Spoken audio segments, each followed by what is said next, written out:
La Oficina Nacional de Contabilidad Pública les da la bienvenida al segundo episodio de la tercera temporada de nuestro podcast ONCOP al Día.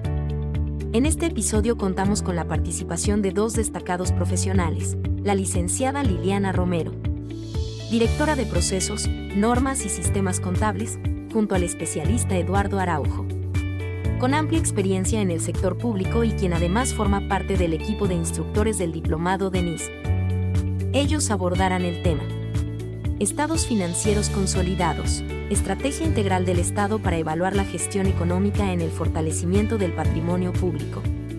Te invitamos a acompañarnos en cada episodio de ONCOP al Día, donde el conocimiento impulsa instituciones más sólidas y transparentes.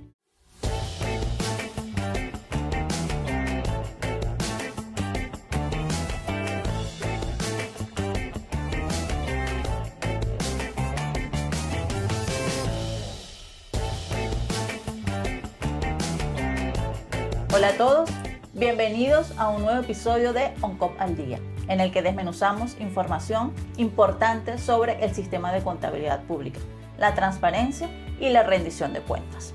¿Sabían ustedes que el Estado venezolano está llevando a cabo una estrategia de consolidación de información financiera para conocer la situación real de su patrimonio? Hoy hablaremos de eso, de la consolidación de los estados financieros. Y en esta oportunidad nos acompaña un profesional de altísima calidad, como lo es el especialista Eduardo Araujo. Él nos va a comentar sobre toda su experiencia en lo que es la consolidación de estados financieros en el sector público. Él está acompañándonos en todo lo que es el diplomado de normas internacionales de información financiera, precisamente en el módulo relacionado con la consolidación de los estados financieros. Bienvenido, Eduardo. Un gran saludo para ti, Liliana, y para toda nuestra audiencia, para las máximas autoridades y en especial para los responsables de las unidades administrativas de contabilidad que nos sintonizan. Efectivamente, este tema de los estados financieros consolidados es de vital importancia y la ONCOP, a través de su circular 05-2025 de mayo, se alinea pues, a las mejores prácticas internacionales referidas a este tema de la consolidación de los estados financieros, con el objeto pues, de amoldarse a esta normativa, a estas mejores prácticas y por supuesto reflejar la imagen fiel de los estados financieros del sector público a través de la consolidación de estos estados financieros. Sí, aquí hay un tema importante antes de entrar en materia en sí de consolidación. Siempre se había pensado que la consolidación de información financiera era algo exclusivo del sector privado y nunca se vio al sector público con las empresas que tiene para el beneficio de los ciudadanos en ese ámbito de lo que es la consolidación de la información financiera. ¿Qué cambió esta circular? ¿En qué se fundamentó la ONCOP para generar estos lineamientos? Es un tema importante, ¿no? O sea, siempre cuando uno se remite al pasado, las entidades del sector público veían a la ONCOP y a la consolidación de los estados financieros como una simple formalidad de entregar una información, de remitir una información.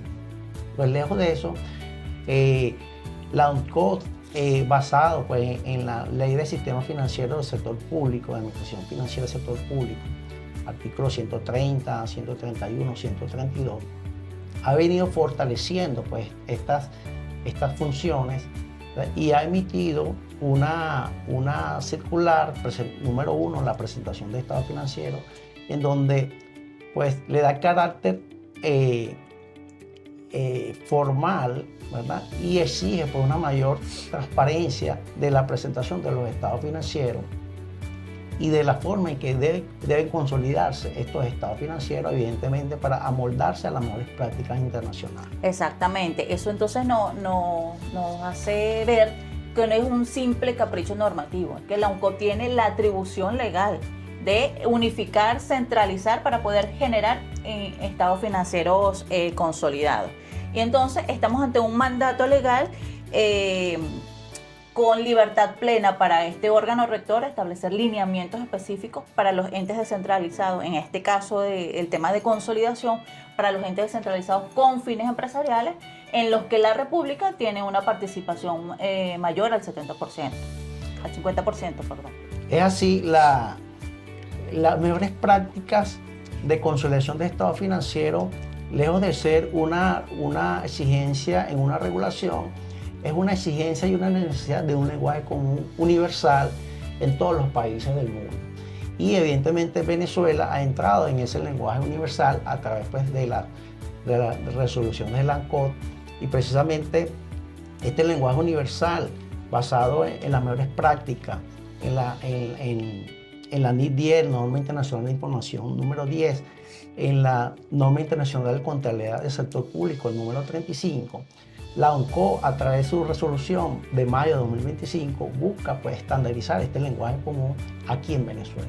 Sí, exactamente. Ahora bien, ya nos dimos un paseo más o menos de cómo se fundamenta y por dónde está fundamentado este proceso de consolidación. Pero entrando ya en materia, lo que a ti te apasiona, Eduardo, en la práctica contable como tal. Según la circular, para que exista efectivamente control de una entidad sobre otras, deben cumplirse ciertas características, ciertos requisitos que están contenidos en esa circular. ¿Qué nos puedes hablar de eso? Bueno, es un tema importante. Uno de los cambios significativos de la contabilidad contemporánea son los conceptos. Y el concepto de control ha cambiado.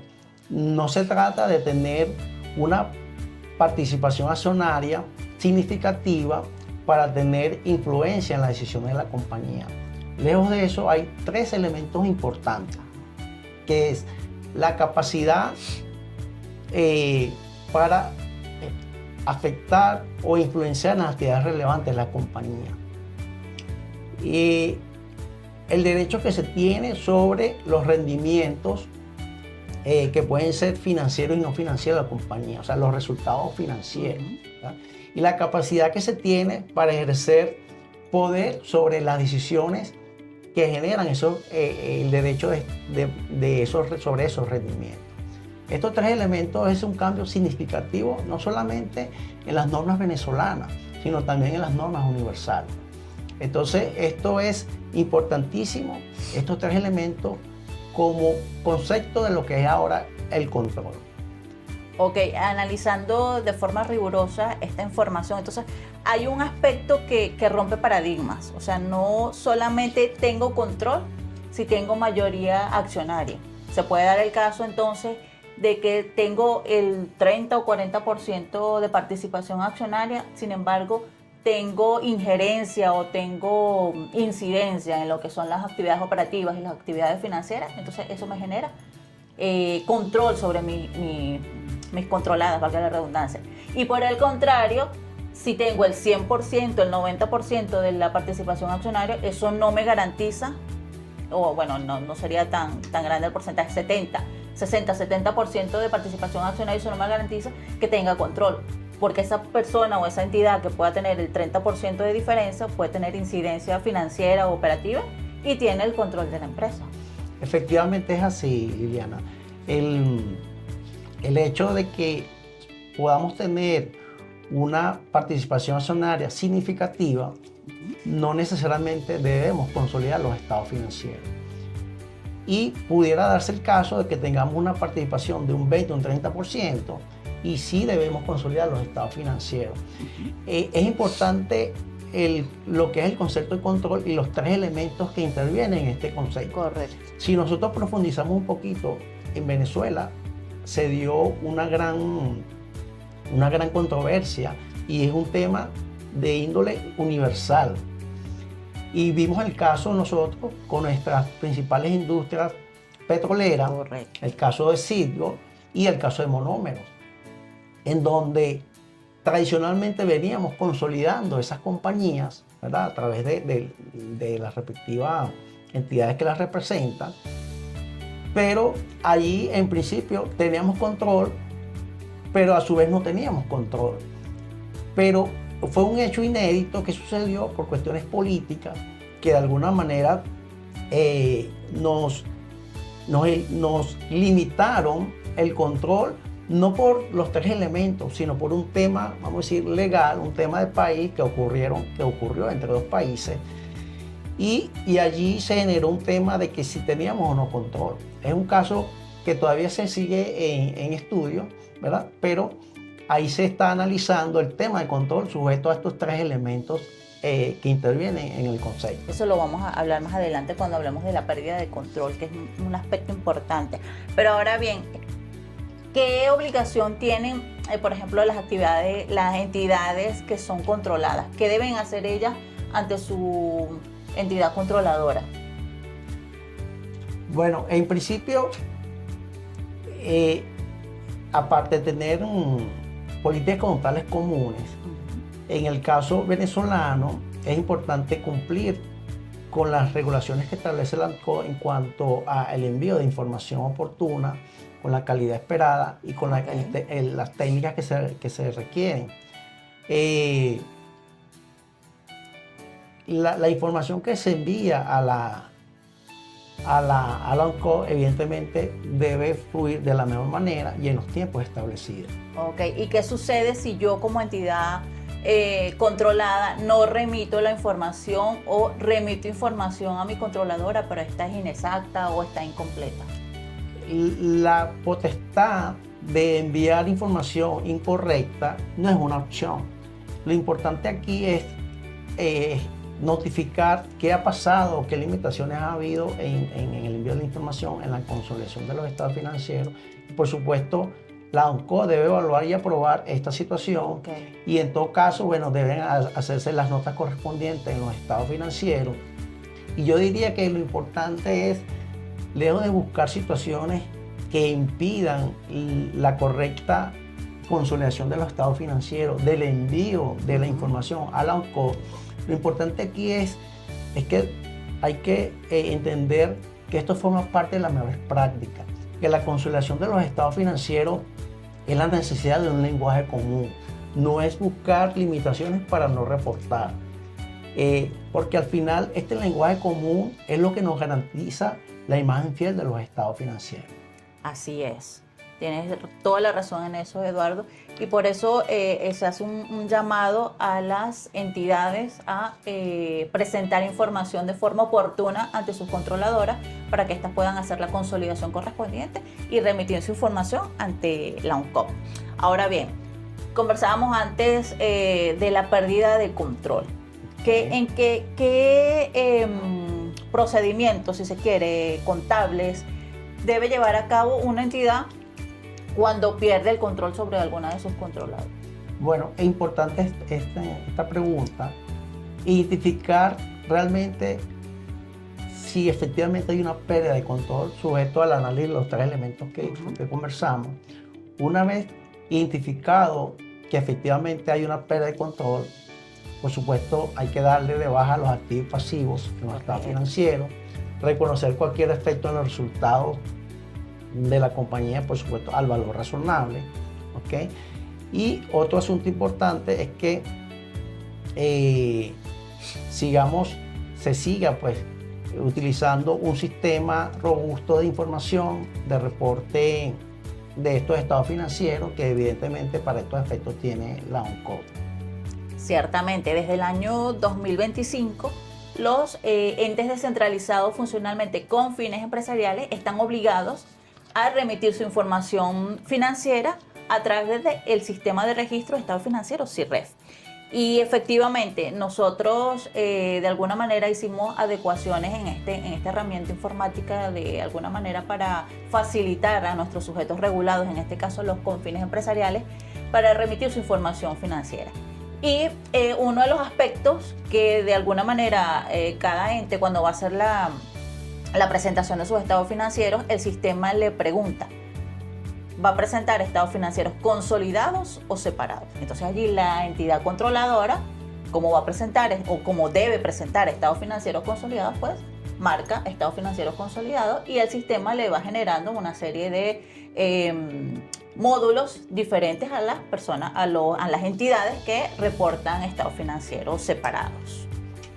Bueno, yo diría que otro aspecto importante sobre estos reportes y estos procedimientos establecidos por la ANCOR es que efectivamente en la circular 05 de 2025, entre otros aspectos también, la ANCOR establece cuáles serían unas excepciones para no consolidar, porque tienen un tratamiento especial en otras leyes. Correcto. Como lo relacionamos con los bancos, las compañías de seguro y las compañías de valoraciones, ¿no?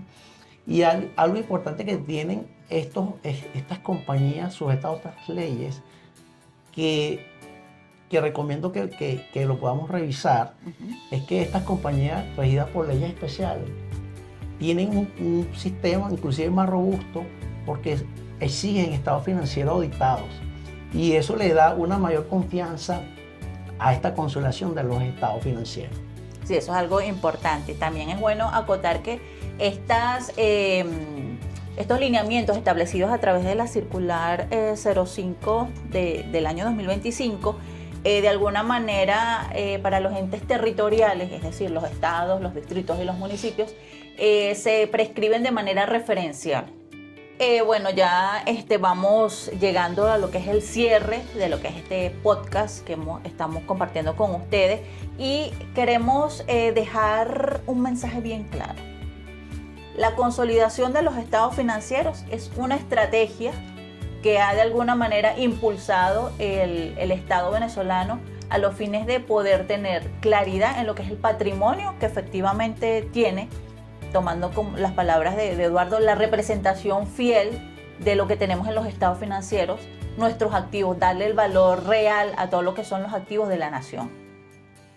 Bueno, yo diría que para todos los profesionales de la Contaduría Pública, para todos los profesionales, docentes, estudiantes, se presenta una gran oportunidad del cambio, ¿no? Y una gran oportunidad de contribuir en el mejor desarrollo de este país venezolano en lo que son los aspectos de consolidación de los estados financieros. Y yo les invito, por supuesto, a seguir sintonizándonos, a seguirnos en las páginas www.oncop.gov.be, en donde podrán seguir de cerca pues, todos estos acontecimientos, todas estas oportunidades y necesidades de información global que se está generando en el mercado financiero. Así es, bueno, agradecemos enormemente tu presencia, Eduardo, por este tiempo, por tu experiencia en el ámbito. A nuestra audiencia por acompañarnos en este episodio adicional de OnCop al Día. Nos esperamos en una próxima oportunidad. Gracias, Liliana. Hasta la próxima.